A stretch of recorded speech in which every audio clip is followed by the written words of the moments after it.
Greetings, everybody. Welcome to Dracovin Empire.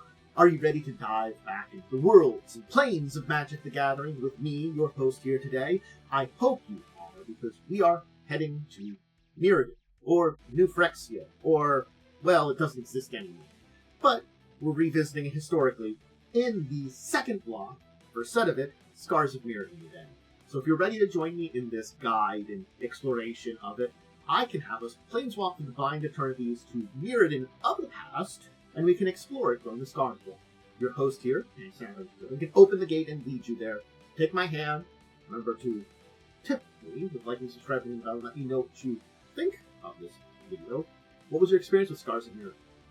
This was in fact my set back to Magic when I took a break from it. Not that I bought some Magic cards in between them, but this was when I really came back. Anyway, through the Blind Eternities, we planeswalk to Mirrodin. Ready for the Scars block? Introduction of New Phyrexia. So many interesting and great ideas, which I think will kind of spawn story-wise, but that's my opinion on the lore side of things. But still, nonetheless, opened up a lot of cool ideas and things. Let's discuss Scars. So there you go, there's the big title of it. This was the first set in the Scars of Mirrodin block. Hey! It was our 53rd Magic expansion, and it was released on October 1st, 2010.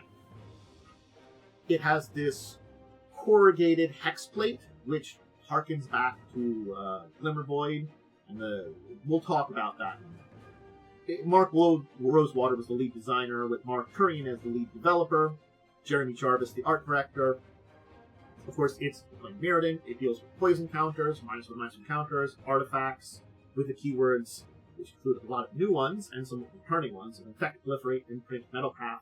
It was 249 cards, the expansion code of Psalm, and development codename of Lights.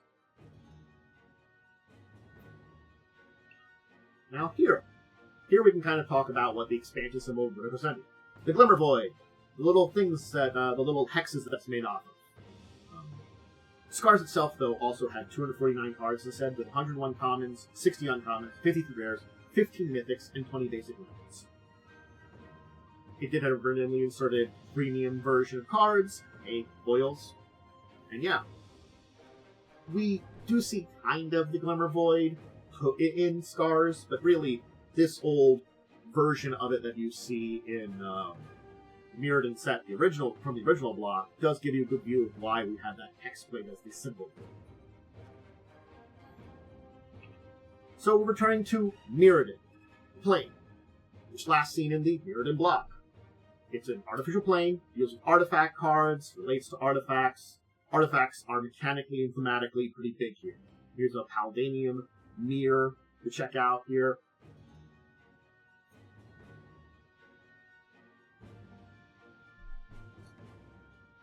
So, as you can see here, tap that to manage your mana pool. Mirrors were big, but there's also these watermarks that appear on here, with the two major factions. One being Mirrodin, the other being the invading Phyrexian forces. So, this is a set that has watermarks, very similar to the Guilds of Ravnica. This was the last time we had seen watermarks on here of a symbol. So, yeah, here's another version of that symbol on here on Darksteel Axe. Indestructible Axe is bonuses for equipment. So this represents something that is purely Mirrodin, the resisting people fighting against the invaders. Similarly speaking, with Blight Mamba here, one of our new infect creatures we'll talk about, which can generate the one. It has the Phyrexian symbol in the middle. So, Mirrodin has its own mechanics. It has things like Imprint, Indestructible, Charge Candles, Metalcraft. On the other hand, the Phyrexians deal with poison counters, Infect, Proliferate. So each side has its own mechanics in a lot of ways. The Mirrodins also have Mana Mirrors, Spell Bombs. In this set, only 40 cards have the Phyrexian symbol on. All other ones, except for basic lands and planeswalkers, have the Mirrodin watermark. So that means there are only 40 actually Phyrexian cards in this first one. The invasions, they're new. Not really gone very deep into it. But it's coming. Going strong. Now, there really isn't a lot to say about the overall storyline in a lot of ways. This is the beginning of the invasion of New Phyrexia, the rise of the Phyrexians invading Mirrodin. under its 5 suns, tarnished by it. And it involves several planeswalkers. Elspeth Tyrael, under a new card, I'll show her later on. This new planeswalker, Koth, a Volshock native to Mirrodin, Koth the Hammer, he appears here, and Venser, that's the Showzoner, who showed up as a card, now as a planeswalker, and Tezzeret, who has been working with Nicol Bolas at some time, are involved in the story. Being a Mirrodin set on the Mirrodin plane, there are a number of it's not tribe anymore. It is a number of factions, a number of creatures, types, tribal types. Leonin, who are cats, vampires, Luxodon, elephants, elves, humans of the Volshock, Sylvok, Oriok, Moriok, and Yoriok groups. Golem creatures such as artifacts and Mir return. Of course, we have some big powerful ones like Azuri here who can regenerate elves and basically give elves overrun per mana. Pretty good one here. There are some sources for the storyline, though. One of our main sources here is the novel Quest for Koth, or Quest for Karn. This is the big Scars of Mirrodin first novel in the series. It is the block novel of Scars of Mirrodin, so it does deal with the entire storyline of what's going on throughout the Scars block. So this is, if you want to read the entire thing, grab this book, but it's not the only source. There also was a number of webcomics that tell some of the stories here. Gathering Forces deals with Elspeth, Koth, and Venser. So 3 of the major planeswalkers that are going to be important throughout this block and the storyline. Again, we're missing out on Tezzeret here, but he is also part of the storyline, so important part. This was 3 parts here, but there's also Phyrexian the Vault Lord, and A Tale of 2 Clone Shells, which were all webcomics you could check out to deal with this. Gathering Force here had 3 parts. Now when it comes to marketing, there were of course 16-card booster packs. It's the standard years. These featured Elspeth, Venser, Elspeth Tyrael, Venser the Sojourn, Koth the Hammer, X-Champion, and Platinum Empyrean as our front of the ones here for our 16-card booster packs, 16th being a marketing card. But of course there were other types of packs you could purchase. 6-card packs that featured a spell Tainted Strike on here. So not a particular ability, not a particular creature, a spell on it, interestingly enough.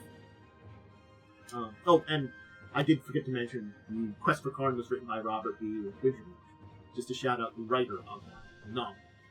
There were also the Fat Packs at the time, which had its 8 boosters, lands, roll down, all those kind of things. And, of course, the intro packs, which we'll talk about a little bit more later. They had 5 of them in the set. We'll dive into them.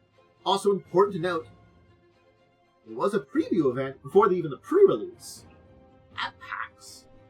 And this was at PAX Prime 2010, from September 3rd to September 5th. There was, in fact, a scavenger hunt assault on Mirrodin that took place here. So there was some extra preview stuff. Up until now, if you've seen some of my previous history videos, I'd recommend going check them out, you'll see that we had some preview cards for this new Mirrodin block showing up in some of the more premium products between here, in between the last full set. Another kind of preview here. So there's a lot of previews happening for Scars of Mirrodin during this time, hyping it up, this return of both the Mirrodin block and X. Now, we had a number of promos that were released during this time. This is the one I have in particular. Hey, I own this one. Since the pre-release was September 25th to 26th, it had a launch party from October 1st to 3rd, all 2010. And basically, it was released on Magic Online on October 18th, 2010. This was the promotion for the pre-release Wormcoil Engine, very powerful artifact. We will talk a little bit about this again later, but just know it's a Death Touch Lifelink 6/6 that when it dies, you get a Death Touch token and a Lifelink token, each half 3/3. Basically, if you kill it, it splits in half. Use the pre-release card. I at least have one copy from that pre-release event. Now, if you did go to the launch day event, you get Steel Helicut as your one, which was a dragon, artifact dragon. For 2 mana, gets +1/+0, and for X destroys each non-land permanent with a converted mana cost of X, whose controller was dealt combat damage by Steel Helicut this turn. So, yeah, have Steel Halakite hit someone and then blow up all of their things with a casting cost of X. Only once each turn, but pretty cool. There was a buy box promo of Memroside. Name a non-land card, search target player's library and graveyard for any number of cards with that name and exile them. Shuffle their library. Very good if you know they have one thing and multiple copies of it. Clear out the copies. If you went to game day, you've got a promo, Full Art Memnite. Ooh, a 0 mana 1/1 artifact. Pretty good for a 0 mana.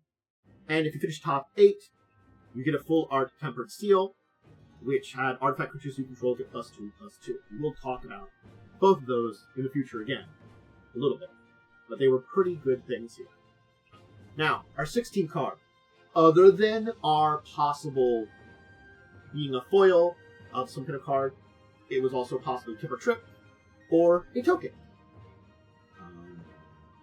Or a poison counter. Well, actually, no. It had... it had the premium cards in them. Also had a Tips or Trick, token, or poison counter. This is a Tip or Trip card. They had Tip or Tricks on Infect, Metalcraft, Proliferate. This one there being Imprint, Poison, and Emblems, basically defining rules about them. The other face of both the Tips or Tricks and the tokens were up to, let's see, how many faces of advertising? 9. A bunch of different advertisements that related to magic. Now, there were also 9 tokens in the set. This is the Golem token. There was a 2/2 cat, 1/1 soldier, 1/1 goblin, 1/1 insect with infect, 2/2 wolf. This Golem token, a 1/1 mirror artifact, and of course the 2 worms that are connected to a Wormcoil engine, a 3/3 lifelink one and a 3/3 death. The other kind of token you could get, the third classification, was a poison counter. This poison counter will be the exact same one that would appear in the next block, Near to the Siege, but the one that in the final of the one of these block, New Phyrexia, will have a different poison counter. We'll talk about it when it comes to this, but this was the other card you could possibly get. Poison counter. Let's talk about the mechanics. And of course, the big new mechanic was Infect. Infect was so prevalent and powerful, similar to Wither in a lot of ways, except more deadly, that it really doesn't get... It got replaced when we came to revisiting New Phyrexia later on. It was a little too much. But basically, creatures that deal damage in the form of -1/-1 counters, similar to Wither, which became from the Lorwyn and Shadowmoor blocks. But this also deals damage in the form of poison counters to anybody it does. So it will either do -1/-1 counters to creatures, or basically poison counters to a player. Even Thicker Claw Mirror here gets bigger when it's blocked. Poison was introduced in Legends, never really strongly supported. It resurfaced in Time Spiral, with a reprint of Swamp Nikito, and the Poisonous keyword, which Poisonous doesn't appear in Scars of Mirrodin. We have Infect, but poison counters are a large part of this set. The other one that's linked to, of course, Phyrexians is Proliferate. Proliferate works very heavily with Infect. When a player proliferates, he or she chooses any number of permanents or players with counters on them, and then puts another counter of that kind on. So yes, if you proliferate someone with a poison counter, they get another. If you proliferate something with a -1/-1 counter, it gets another. If you proliferate a planeswalker with loyalty counters, it gets another. If you proliferate an artifact with a charge counter, it gets another. If you proliferate a creature with a +1/+1 counter, it gets another. Proliferate is pretty powerful in that way. So each one of these entities gets another counter. This one here in Inexhaustible Tide, whenever you cast a spell, you proliferate. Pretty powerful one. I like the spell a lot, especially using a lot of proliferation. Metalcraft. This is connected to the Mirrodins. Basically, it gives a bonus if you control 3 or more artifacts. It's an artifact deck. Pretty easy there. It features in a bunch of places. Here, the Etched Champion, which was on the packs, which has protection from all colors as long as you control 3 or more artifacts. Indestructible does make a return with Darksteel-themed cards. So, yes. We particularly see it in these Darksteel things. Here's Darksteel Axe again. Oh. Darksteel Axe twice? I should have done another Darksteel. My bad. And then, of course, Imprint, mechanic from Mirrodin returns. which basically you exile something, it gains a bonus that's connected with it. Here, Semblance Anvil, when it enters the battlefield, you exile a non-land card from your hand, and then spells you cast that share type with it, cost less mana. So, like, if I wanted to, I exile instant. My instants are cheaper. That's what I'm imprinting on here onto this. It's you exile something of that similarity gets a bonus. Each imprint tells you what you exile, and then that card tells you what bonus you get for the imprinted card. Those are the main mechanics. Now, there were 10 cycles, plus 2 mega cycles that existed in connections to the Scars of Mirrodin. The normal cycles, of course, were the mana moves. These were reprinted from Mirrodin. These were common mirrors that cost 2 mana that each tap for 1 mana of a chosen color. They represent each of the Mirrodin's colors. So, hey, green, blue, red, black, white, copper mirror being green one here. They also had the Smith cards, which these were humans from the different human tribes for each of the colors.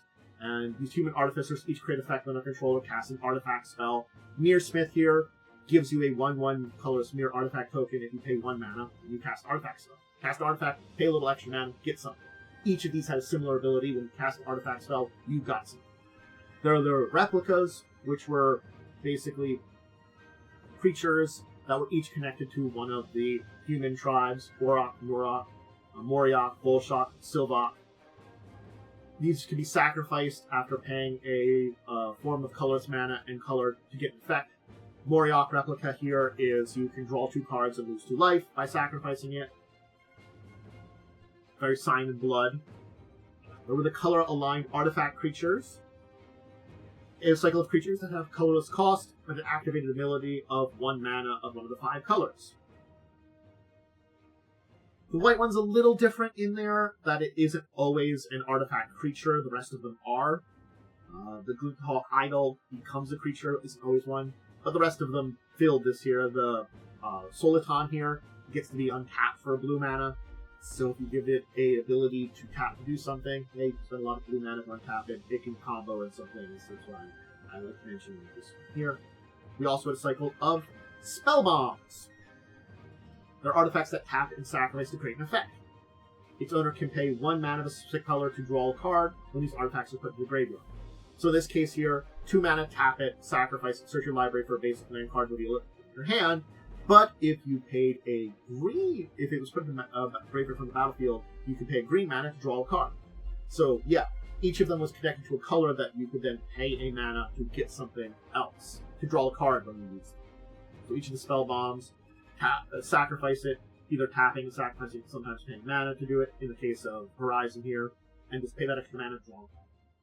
There were a cycle of Trigons. These were entered the battlefield with charge counters on them. You could always proliferate to get more charge counters. They have ability to cost 2 colored mana and tapping the artifact to add another charge counter. That's another way to do it. This one, the Trigon of Thought, which enters with 3, 2 blue to put a charge counter on it. And an ability that you could remove charge counters on it. In this case, 2, remove a charge counter, draw a card. So it starts with 3 cards, 3 things on it that you can use for this Trigon of Thought. All the Trigons have a similar effect. There was a cycle of vanilla creatures. They basically had no abilities. There were 1 vanilla common creatures, each one on there. So they each cost 1 white, 1 blue, 1 black, 1 red, 1 green. None of them had particularly any abilities. They were just creatures that had at least 1 mana of the chosen color in their mana cost, had no abilities, but they were of different mana costs. But there was a cycle. There were Metalcraft creatures.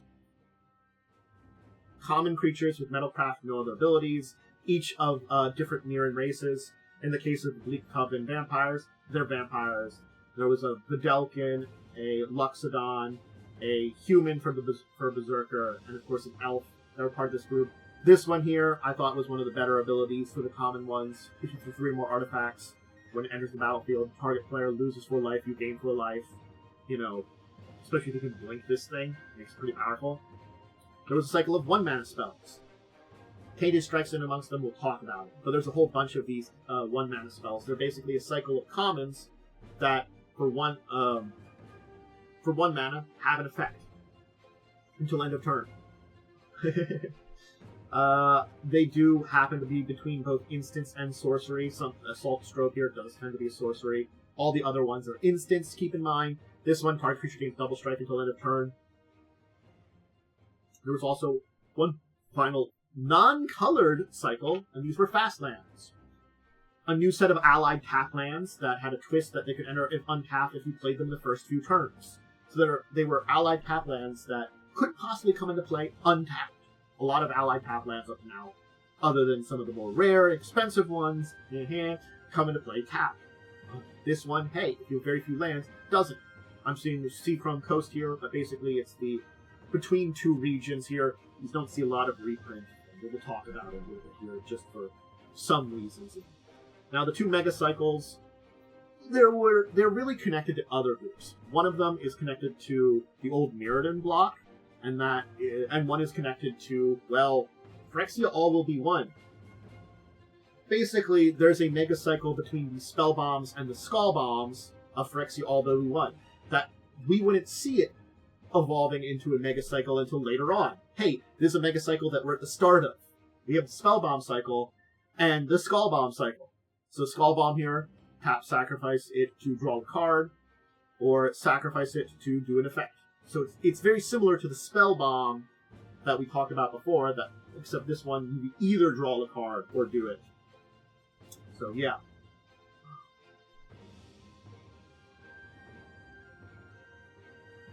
And this one was colorless to draw a card. So if the effect wasn't going to come up, you could also draw a card. Cycle this card out, basically. Be 2 mana.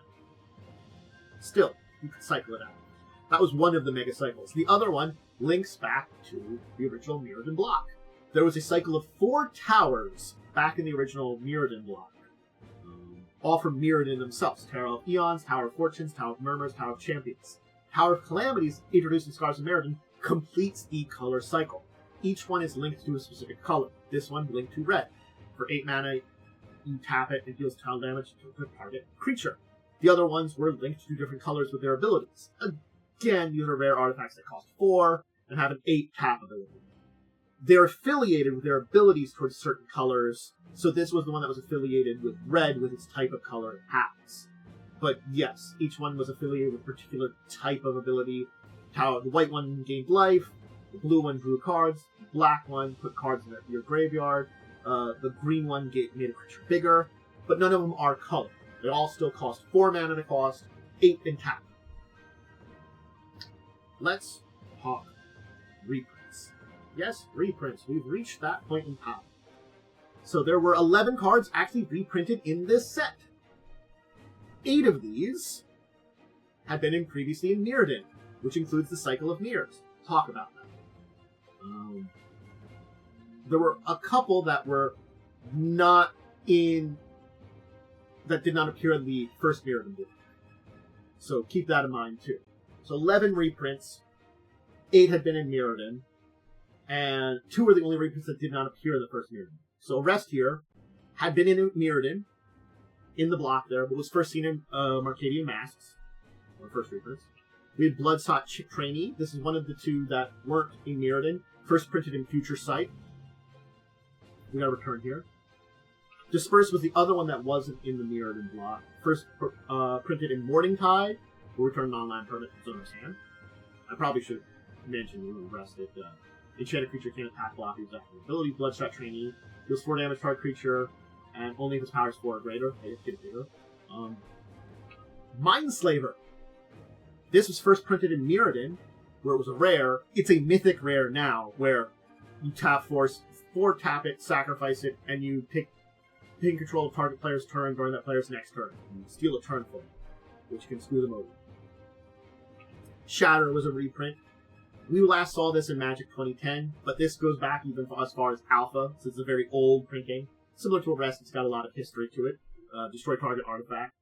And Trinket Mage. Now this is an interesting one here because it wasn't in Mirrodin, but it was in the Mirrodin block. So this one was first printed as a common in 5th Dawn, but was seen in Dual Decks Elspeth vs. Tezzeret. Recently, one of the past few ones I talked about as an uncommon, it's an uncommon here. When it enters the battlefield, you search your library for an artifact card with a mana cost of 1 or less. Reveal it, put in your hand, shuffle your library. And then, of course, once again, I'm showing off the mirrors here in the colored mirror set, the 5 of these, in Mirrodin, last seen in Plains Cheese. There was a functional reprint. Ooh, yeah! Morak Reaver was a functional reprint of Barony Vampire from M11. Warpath Ghoul from M12, also the same. They're a 3 mana, 3/2. So, it's pretty standard, bog standard kind of non-ability black card. We had a color shifted card with Turn Aside, which was a color shifted version of Rebuff the Wicked from Planar Chaos, which counter target spells that targets permanents, a permanent you control. It was in white before, interestingly enough. It fits in blue though too, so I can see why they color shifted it to blue. Let's talk about a few notable cards that you may know about. The Fast Knights. So the thing is, Copperline Gorge, another one here, the green-red one. There's a lot of play in Standard Pioneer and Modern for these ones. They're very good mana-fixing lands for aggro combo decks because they can be put in very early, but they are very plane-specific, so they haven't really had a lot of reprints. They had a printing in the Phyrexian arc of Phyrexian All Will Be One, but, like, yeah, the unfortunate thing is because they are very themed, like, name-wise, to the plane they're in, yeah, it doesn't really work very well in placing other places. I mean, we have Seacrum Coast, Dark Slick Shores, Black Cleave Cliffs, Copperline Gorge, Raven Reverse Thicket. Yeah, they're all mentioning stuff related to Mirrodin and New Phyrexian. Hey, Memnite. I talked about it as a promo, but it's one of the few creatures that cost with creatures with no mana cost, and one of only 2 that has power. It's a 0 for 1/1. So it's used in a lot of artifact combo decks. Because you can put this out for very cheap and easy to combo things, especially things like Sackers. Hey, the only multicolored card in the entire set. The Planeswalker Venser the Sojourner. There's a return of Venser after he was pre-Planeswalker back in Future Sight. But his ability is to exile a permanent you own, return to battlefield to flicker in a thing. For +2, -2, making a creature unblockable, and -8 for an emblem whenever you cast a spell, exile target permanent. I didn't mention Koth's ability early on. I should mention Koth. I forgot. Well, Koth basically can turn a mountain into a creature until end of turn for ticking down, a mana for each mountain you control, and tick down for 5. Mountains basically tap to do damage to creatures or players with an emblem. Costs okay, Venser's interesting and okay. The flickering effect for tapping up is actually pretty good. So I do think Venser has some good uses there. We had steady progress here too.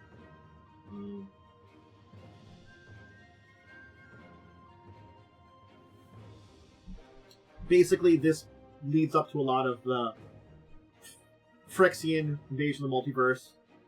This kind of quote on the bottom is kind of seen as woefully ignorant. More of that strange oil. It's probably nothing. Phyrexian oil, bad. But it's basically proliferate, draw a card. But, it's an interesting little kind of quote here. Now, there are some references to Mirrodin in the previous block that are in some cards. Golem's Heart functions like the Darksteel Lucky Charms, where when you cast a spell of a certain type, you gain a life. Those were colored. This one's for artifacts. We have Multitor Masticore. This is a near-functional reprint of Masticore, sharing its casting cost, power, toughness, type, and 2 abilities. Masticore is on the reserve list. Couldn't be reprinted, so they modified its damage ability. Basically, Masticore, at the beginning of your upkeep, sacrifice unless you discard a card. 2 damage, deal 1 damage to target creature. 2 to regenerate it. This one here, hey, at the beginning of your upkeep, sacrifice unless you discard a card. 4, exile creature card from your graveyard. It deals 4 damage to target creature or player. 2 damage to regenerate it. So yeah, they changed its damage dealing effect. Instead of for 2 mana dealing 1 damage, it's for 4 mana. Exile creature in your graveyard deal. So they made a new card change so they could bring something that was on the reserve list. Prototype Portal is very similar to Soul Foundry from Mirrodin. Replaces creatures with artifacts, basically. Soul Foundry was an imprint that you exile a creature card from your hand and create token copies of it. Prototype Portal replaces that with exiling artifact card from your hand, creating token copies of that. That artifact could be a creature artifact. It could not be a creature artifact. So it's the second prototype. This is the second card that specifically produces non-creature tokens after Imperial Mask from Future Sight. So yeah, this card here, because it doesn't have to be an artifact creature with Prototype Portal, this is, yeah, the second time we have non-creature tokens being created, ever. Power Calamities, I mentioned it, finishing a cycle there. You know, that was something that is referencing Mirrodin block. They didn't need to finish the cycle, but they did. Sword of Body and Mind, the Mirrodin Swords, which was a big mega cycle, which started in Darksteel. We're not done it yet, so that's why we're not really mentioning it here. But I also did talk about when we had the promo of this being shown off in From the Vault's Relics. But yeah, it's equipment, equipped with 2. Equip creature with +2/+2 with protection with blue and green. It deals net combat damage to a player. You create a wolf token, and that player mills 10 cards. I do it sort of. Asceticism refers to Troll Aesthetic from the original Mirrodin, both also having hexproof. This one, giving your creatures you control hexproof. Creatures you control can target spells opponent controls, and allowing you to regenerate creatures. So basically, this is giving, like, troll abilities. These are the abilities that were on the Troll Aesthetic, except as an enchantment, asceticism, that affects all your creatures. Platinum Imperium, a powerful artifact creature that your life total can't change, hey, is a reference to Platinum Angel. Platinum Angel was an angel that you can't lose the game and your opponents can't win the game. A 4/4 flying angel. This is a big old golem that just basically makes your life total not change. It is similar that it prevents you from losing the game, preventing even loss of life. It's only this is the only card currently that prevents life total from changing as a static effect. So this is the only thing that basically can prevent. There isn't a lot that prevents loss of life. There are plenty of things that prevent damage. Preventing loss of life, a lot rarer. This prevents your life total from changing. It's it. I showed off one of our different things before. This is a Locust. Combined with the previously printed Cloud Post and the Suva in a Cloud Post deck to create a lot of mana in Modern, Pauper, Legacy. Cloud Post was banned in Modern in 2011, in Pauper in 2013. Glimmer Post still is around. When it enters the battlefield, you gain 1 life for each Locust on the battlefield. The Cloud Post was add 1 mana pool for each Locust in play. Hey, you have 4 of each of these Locusts. That taps for 8 mana. Then also you get a bunch of life. Spike Shot Elder is a reference to Mirrodin's Spike Shot Goblin. Spike Shot Goblin was a 1 red tap, deals damage equal to its power target creature. This is a 1 red, 1 color's 2 red, deals damage equal to its power target creature or player. So the other one, the Spike Shot Goblin, targeted one thing. The Elder can target anything. And the flavor text is similar on here. There were a number of cards that affected competitive play. Turns out, competition is a thing that happens. Yeah. So, we had, of course, Steel Helicite. I mentioned it earlier, but it was a powerful creature that ramped into vintage decks and was very powerful at destroying an opponent's Moxen and other mana rocks. Hey, 0. It has been also heavily played in casual commander format for similar purposes. It's sort of like low cost things. Of course, Wormcoil had a lot of play. It was played by a lot of control decks in Standard, but also a great creature to search up in Birthing Pod, and has ramped into formats like Modern, Legacy, or even Vintage. It can also be put into play with Tinker. So Wormcoil has a lot of uses. It's a 6/6 deck touch life that splits into 2 creatures. Really good. A Spell Bomb, which has a lot of use, is the Nihil Spell Bomb. Hey, tap, sacrifice it. Exile cards from target player's graveyard. It's a very powerful graveyard hate spell / artifact and it can replace itself and work especially well in artifact decks. So it's seen play in Modern, Legacy, Pauper, especially in sideboards, when you know you want to target someone's graveyard. Liquid Metal Coating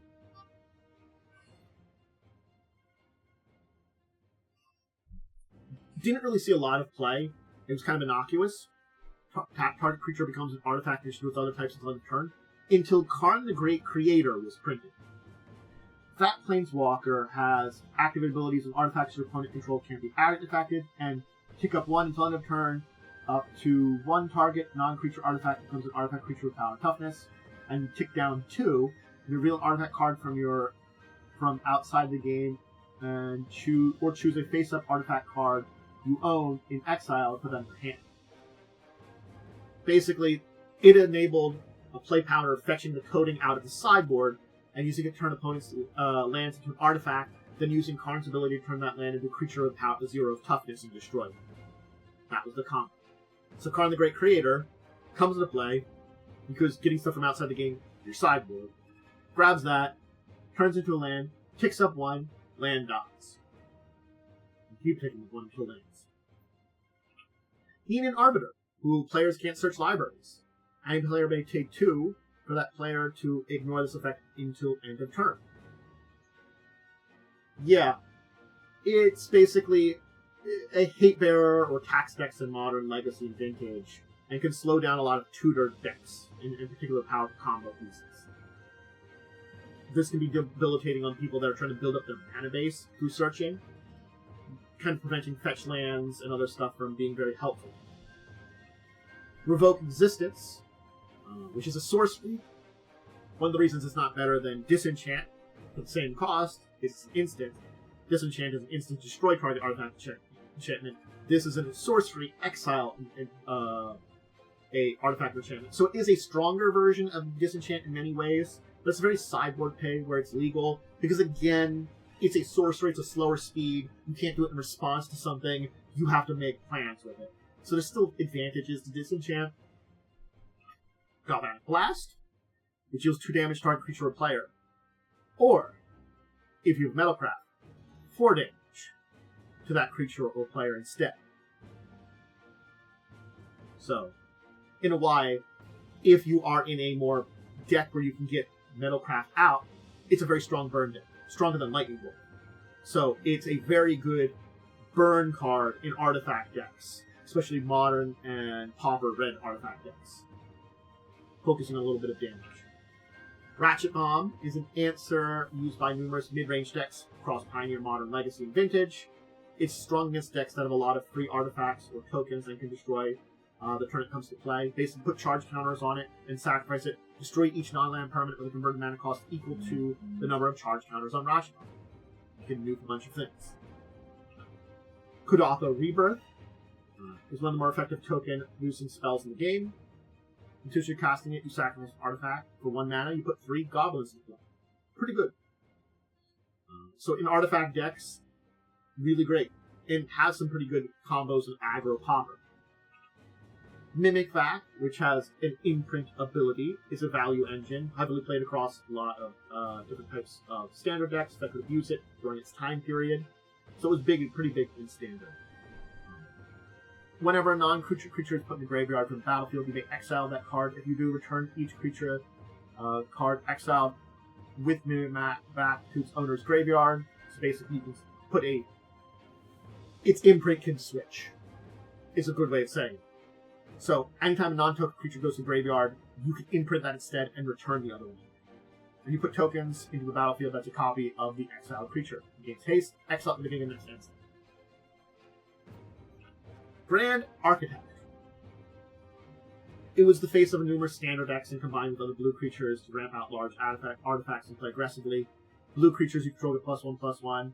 Target can make artifacts blue. And tap an untapped blue creature you control to add 2 mana to spend to cast artifacts or activate artifact abilities. And of course, Tempered Steel was the basis of aggro decks and the standard build around artifact creatures and other payoffs like Steel Overseer, which had showed up in the previous M11, where you can tap a +1 counter on all your artifact creatures. Hey, builds in artifact decks. Now, Mox Opal. We do have to talk about Mox Opal here. So, this is one which is banned. Who would have think a Mox gets banned? You know, who would have thunk a Mox gets banned? Anyway, so it's got Metalcraft. Effectively, it's add 1 mana of any color to your mana pool. You have to have Metalcraft. So it is a universal Mox, but on its own, it is 1 artifact out of its Metalcraft.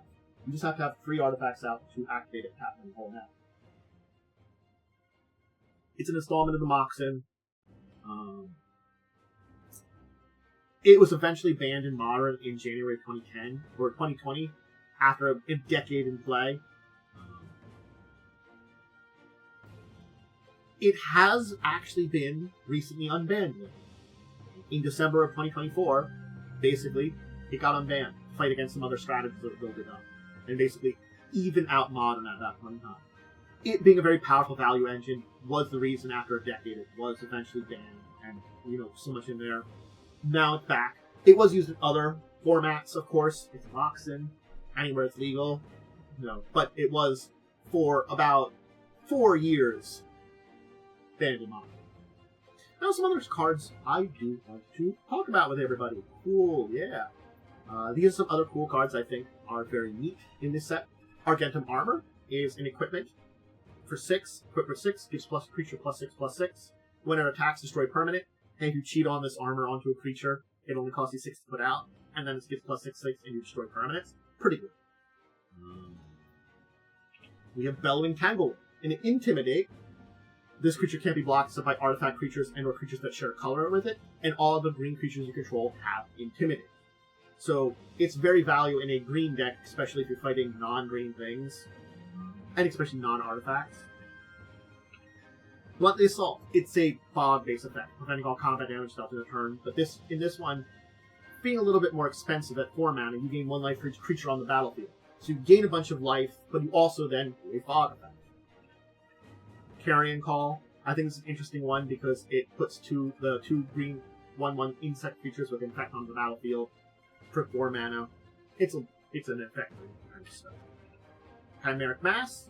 It enters the battlefield with X charge counters on it. It's an X cast artifact, and for 1 mana, it becomes a artifact creature until end of turn with power toughness number of charge counters. So I use this in a few decks where you could pump a bunch of mana into it, get a big creature out, and then just it's not a creature most of the time. So you turn it into a creature when you need to. Dissipation Field. When a permanent deals damage to you, return it to its owner's hand. This one could be useful in a number of ways. If you want to cheat out some things where you do damage to yourself to return something to your hand with a creature in particular, especially if you come into play effects, you could do something like that. But in particular, it does mean that anything the player attacks you with goes returns to their hand, which can be very damaging to them. Granted, this isn't always great because sometimes they might want their creatures back. You know, it depends on the deck you're playing against. So Dissipation Field has its uses, but not always. Elspeth. Elspeth Tyrion. She starts with 4 loyalty counters. For 2 up, gain 1 life for each creature you control. For down 2, put 3 soldiers into the battlefield. And for 5, destroy all other permanents except for lands and tokens. And herself, too, keep that in mind. But basically, she can create a whole bunch of tokens, taking her up and down. It's only -5, and she starts at 4. You gain life, you create tokens. She's a pretty good white value engine in a lot of ways. Engulfing Slagworm. When it becomes blocked or blocks by a creature, destroy that creature and you gain life equal to its toughness. This is a very good way of just murdering something. And the thing is, that's before damage is dealt. So, Engulfing Slagworm has like a super death touch you can almost think of, as long as the creature's not indestructible. You block that creature. It gets destroyed, you gain life equal to it. So Engulfing Slagworm, if you could sneak it out to block your opponent's really big creature, or you could just send it at them and have it like a lore effect. There's a lot of good uses for Engulfing Slagworm. Ensanguinate, an X mana spell that each opponent loses X life and you gain life equal to loss that way. It's not bad, but particularly in games that are multiplayer, it might be very much more powerful, where I could pay 5 mana, and my 3 opponents each lose 5 life, I gain 15. Genesis Wave. Hey, another X spell. Reveal the top X cards of your library. Put any number of permanents with a converted mana cost of X or less from them onto the battlefield. Then put all cards revealed that way that weren't put on the battlefield in your graveyard. Permanent cards that are lands have a river mana cost of 0. Keep that in mind.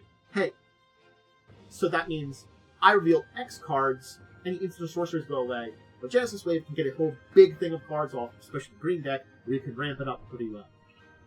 Geth, Lord of the Vault is an Intimidate. It's a zombie. I did put this in my Zoblin deck, Geth here, because he does have an ability of X and a black.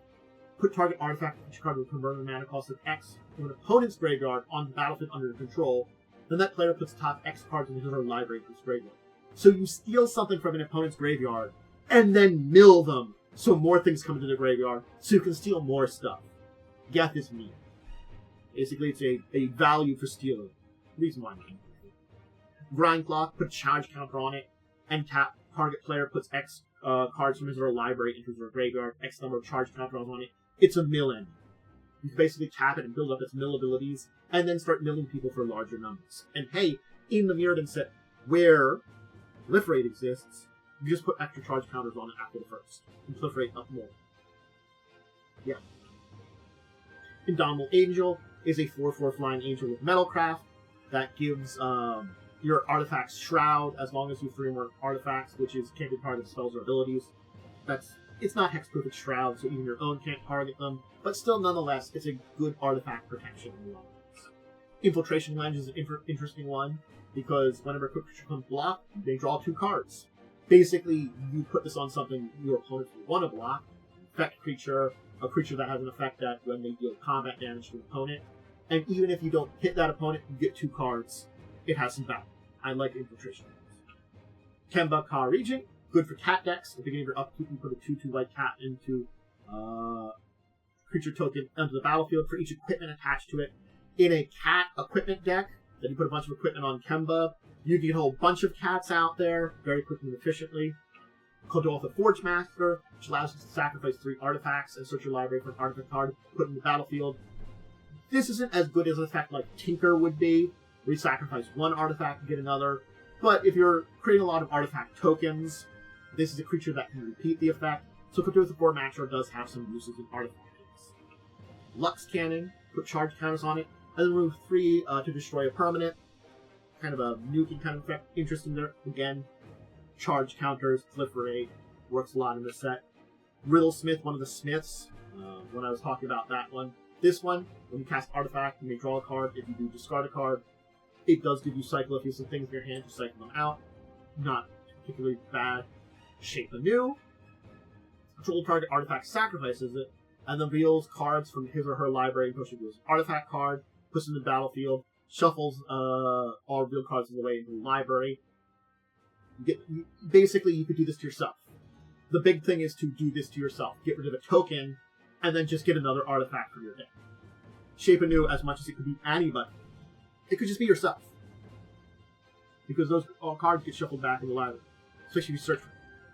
Skithrix, the Blight Dragon. A flying effect, what do you mean there? That regenerates and gains haste for 4/4 for 5 mana. Skithrix is pretty damn mean. And in effect decks where you have to do 10 damage to kill someone with poison counters, no matter what their life total is, yeah, it's pretty mean. Tainted Strike. On the 6-card packs, this is one of those 1 mana instants. This one, target creature gets +1/+0, and infect until end of turn. Yeah, as an instant. And then quote Sheldred there, one of the Praetors. You know, we got some introduction to Praetors on these here. So I like that there. The Throne of Geth. Hey, Geth! Sacrificing an artifact to proliferate, creating a lot of artifact tokens. Or there are specifically a couple of artifacts that come later on in the block that have come into play, leaves play effects. So there's some real merit for using it in front of Geth with those. So there's some really good combos with that can, especially in this block here, but certainly in other places too. The Trigon of Corruption, where it's another Trigon. This one puts -1/-1 counter on target creature. This one's very useful with Pay, Infect, and Proliferate. That you can shoot. You don't have to infect something to put a -1/-1 counter. You can use the Trigon to start it out, Proliferate, and make more. And then the Trigon of Infestation. This is another thing that creates 1/1 infect creatures tokens. So, yay, a green and black combined with those two can be green. Green, black, blue even would be very many. True Conviction. Creatures you control have double strike and lifelink. Pretty good value in white decks. It is 6 mana, but as soon as your creatures have double strike and lifelink, in any deck that runs white, you are nuking things. Especially pure white deck. It is 3 white mana, so it's expensive, hard to cast, but if you do a lot of mana fixing and stuff like that, this can be gosh darn mean here. Spencer's Journal, which gets rid of the maximum hand size, and beginning of you gain 1 life for each card. You build up a lot of cards in your hand, gain a lot of life, and preventing maximum hand size in a blue draw deck can be very helpful. Alright, let's talk about the intro packs. Woo! Cool. So, let's of course start here with Death Spread. It's a blue-black one, and its main focus is proliferate and -1/-1 counters. That's the thing. You're trying to give your opponent's creatures -1/-1 counters, and then proliferate them to oblivion. So there's a whole host of spells here that help you all with that, but we do have to talk about, and there's a whole lot of cards you can add into it. But the 2 rares in the deck were Carnifex Demon and Contagion. Carnifex Demon, when it enters the battlefield, put 2 -1/-1 counters on it, which you can remove to put -1/-1 counter on each other creature.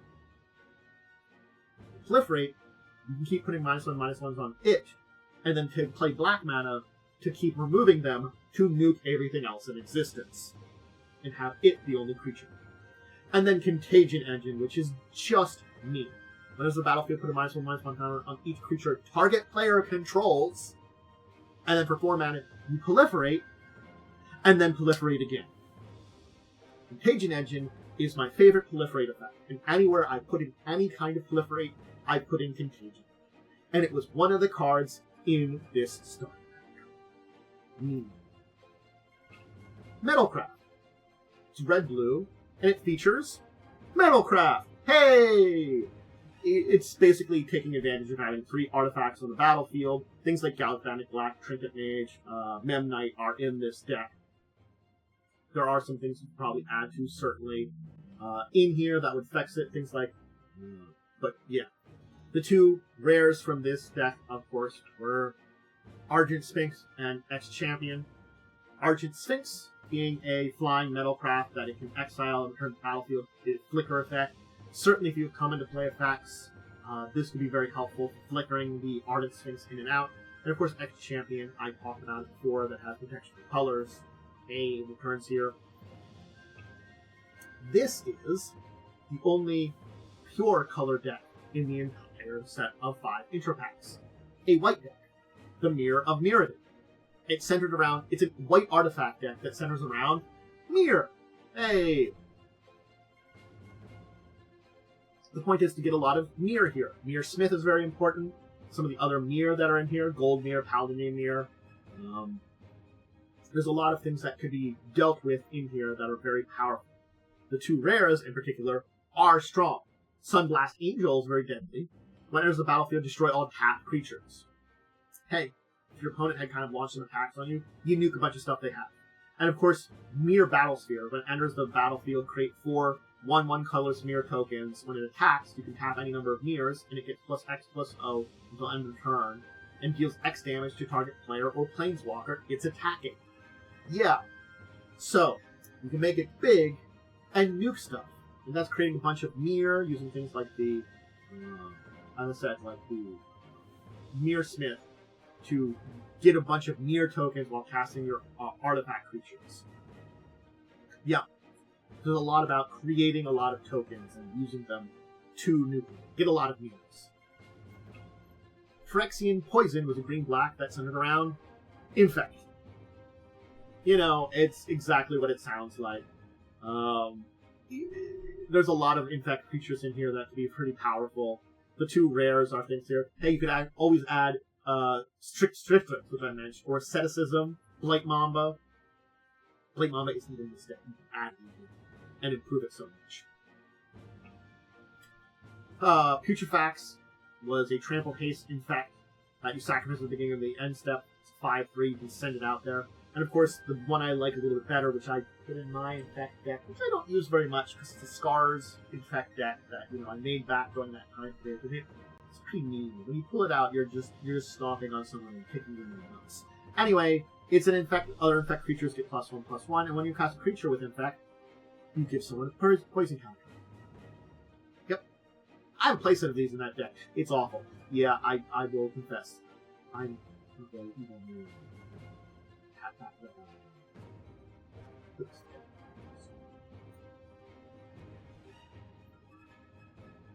Sorry. Sorry, not sorry. Anyway, one final deck.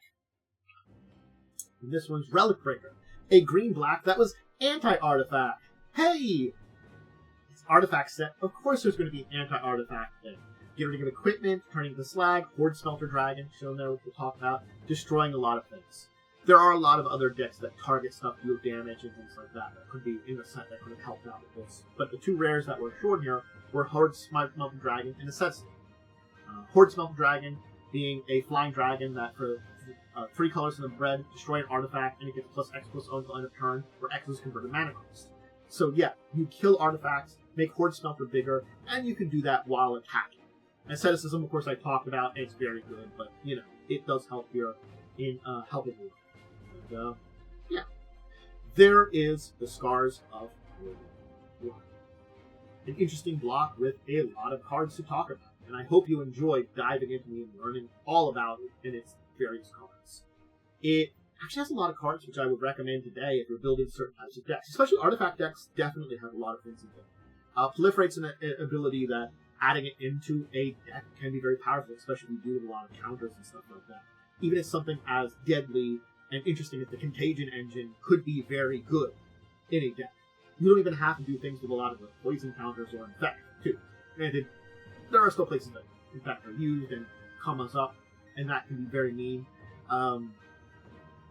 There are cards we will talk about in the rest of the block that deal with Infect that are memorable, that came in. Infect will continue. Proliferate will continue. And it will mean a lot for this block as we go in. But for now, we've taken our taste of what Phyrexia has to come, of the battle against the Mirrodins, and the losses they will have. And there are definitely some very good cards that still exist in this block set that I could easily recommend for anybody building a deck. So I hope you've seen some things, are inspired, and enjoyed learning all about this set, its history, its cards, its mechanics. Anyway, we'll leave that there. I hope you did enjoy all of this. We're going to talk about more things in the future. The next one on the history series is, let me see here. I probably won't talk about that. It's a premium deck series, Fire and Lightning, I think. There is the Magic Online deck series that existed. So I might look into that. But that was released for Magic Online only, so they were digital stuff. I might not talk about digital stuff, I talk about physical stuff. So we're probably going to be the Fire and Lightning Premium Deck Series. That'll be next. Burn deck there. You want to see more of my stuff? Hey, maybe you do, maybe you don't. I have all my stuff here that either over on Twitch or over on my YouTube side. All my tabletop stuff from Twitch goes over to YouTube. That's all my recordings of these things, live plays, discussing tabletop Saturdays at 6, where we talk about news of the week and deeper discussion topics. Also do gaming and variety stuff over on Twitch. The schedule goes up every week. That's on my social media. That's my Discord, Blue Sky, Twitter/X, and over on the community page of my YouTube. That tells you when I'm uploading stuff, when I'm streaming. It also tells you updates to all those things. It's community stuff. Remember, check us out. Let me know what you think about Scars of Mirrodin. As I said at the beginning, this was the set I got into that I really got back into Magic. I was kind of dabbling in it, especially around the Zendikar block, but I didn't seriously get back into Magic until Scars. Granted, I've kind of half gotten out of Magic. I kind of collect sets now, case-by-case basis, but a lot more nowadays. But this was when I really was in Magic for quite a while and got a lot of sets and stuff, and I have a bunch of Scars decks that they're not just Infect, but there is Infect. I'll maybe have to show off my Mirrodin decks, my Scars of Mirrodin block decks. which probably still be played. Now, they're modern decks, technically, now. They'd probably still be fun if you were to revisit the blocks. Anyway, that's it for now. Until the next time, I bid you all a deep. Oh, well, remember, like, subscribe, ring the bell, let me know, comment. And bye for now, bye! Farewell.